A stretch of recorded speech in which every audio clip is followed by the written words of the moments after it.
I'm working on another Ripplefold drapery with sheer fabric unlined, and this one is going to be visible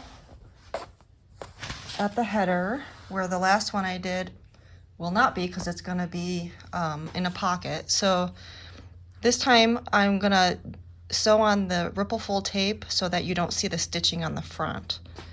So here is my 2-inch buckram that I wrapped 3 times. So it's a triple 2-inch header. So here's 2-inch buckram. It's adhesive, so it's ironed on, and then it's folded 1, 2, 3 times. So that's a triple header rather than the normal double header. And now I have my Ripplefold tape all pinned onto the header on the table, and I'm stapling the Ripplefold tape only through this layer, not through all of the layers. That way I'm gonna open it up at the machine and stitch only through this section right here. That way you won't see it from the very front, which is right here. So this step right here, I'm just doing the staples. Just using this basic stapler, nothing special about it.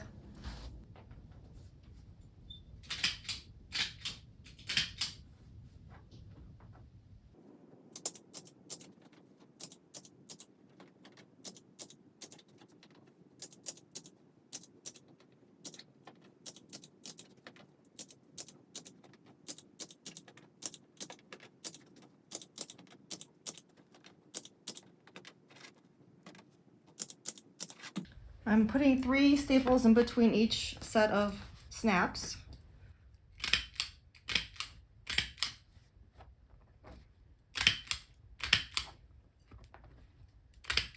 Two might be enough, but 3 keeps it from moving around.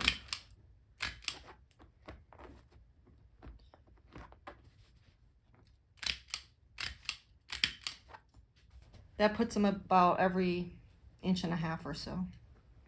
Okay, so now I'm at the end of the Ripplefold tape right here.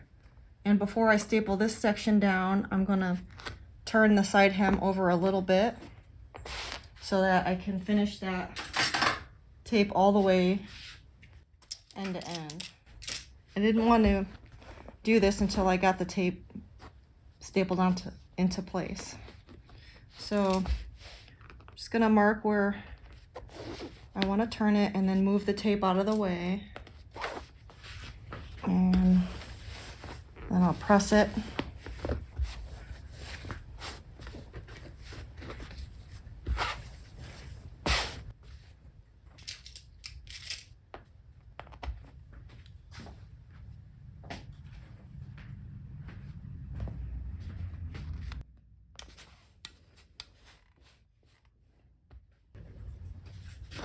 And then I'm going to cut 3 inches, which is what I'm going to use for the side hem. And then just go a little bit beyond.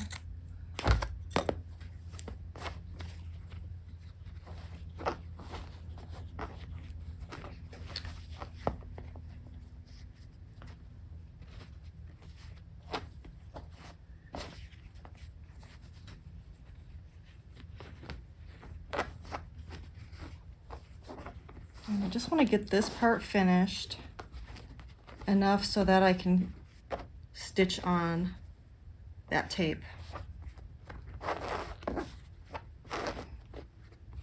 Then when I go to table this, I'll finish the side hem all the way down.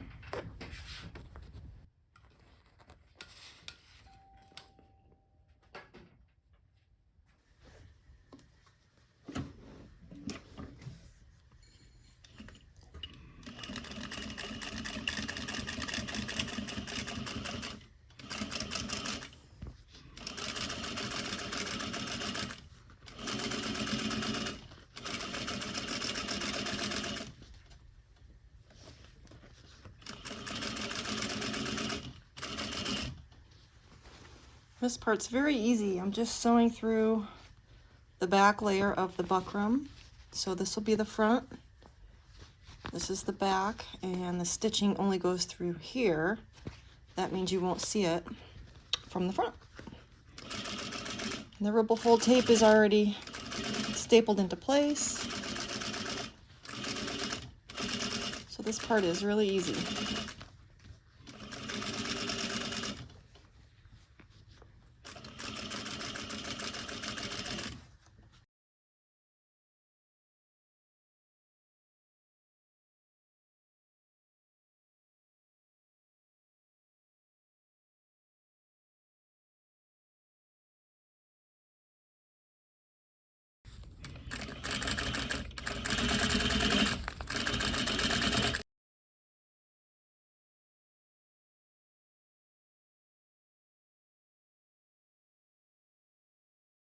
Super pretty fabric. So it starts off kind of, I don't know if you call that white or light gray, and then it gets darker to a light blue, and then darker to a dark blue at the bottom. And it's the Ripplefold that is 80% full, and I am doing the invisible Ripplefold tape at the top. So this is the front. You don't see any stitching, but the tape is already stitched on through this layer. It's a 2-inch buckram that I turned 3 times. So it's a triple 2-inch header with the Ripplefold tape already stitched on. It's a clear tape, and you won't see it on the front. So I'm tabling, so far I have 2 widths of fabric tabled, and I have a pin on the yellow line every 10 inches to mark a straight line, so that when I take this off the table and move it over to this side, I'll line up that row of pins on this yellow line, and that way the drapery will stay square top, bottom, and sides. So this side is already tabled, so I can take this row of pins out. Any pins I don't need, I like to take them out so that I don't snag any of this beautiful sheer fabric. Then I can take these out, and then I'm going to move it over. And down here, this is the 0 line, so this is the bottom hem. I'm only pressing the bottom hemline in until I get the whole drape tabled, and then I'll turn it and draw a line and cut that down, and then turn my bottom hem. I like to do that last so that I can turn it long ways on the side of the table and do as much at one time as possible. Okay, so now I'm going to move. I have this much more to do. I think I have 2 more widths to table, so I'm going to move over the next section and keep going until I get to the other side hem.